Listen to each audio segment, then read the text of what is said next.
How to replace a 2018 Ford F-150 3-button smart key remote battery. Now here's Sergeant Locksmith to show you how. Hey, it's Sergeant Locksmith here. Alright, we're going to do a little quick video. This one here is going to be for your 3-button smart key remote. You can leave your key ring on this one, which will be right here. You will need a battery for this, which is a CR2450, and you won't need no tools.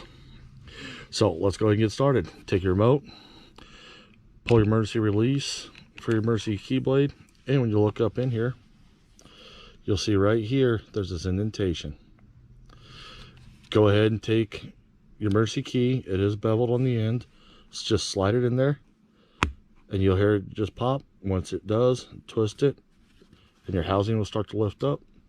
You can use your blade and keep pushing it up in there, or if you want to turn around and use your fingers in this gap, you can. For this purpose, we're going to just keep using the blade. That way you can see we got it in there, and I just pushed it up. There we go, we got your battery exposed. Go ahead and use your thumb, fingernail, dig your battery out. Once the battery's loose, here's your battery. As you can see, it calls for the CR2450. These are new remotes we're using for this demonstration. So we're going to put the battery back in. Take your battery, put it in, and go and push down, and it will set a slight angle, which is perfectly fine. Go and take the cover.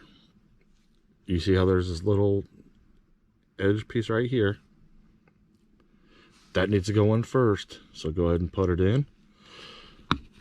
Squeeze it together and go ahead and put your emergency blade back in. And there you go. You've just changed the battery on your 3-button smart key remote. Thanks for watching Sergeant Locksmith, and let's be safe out there.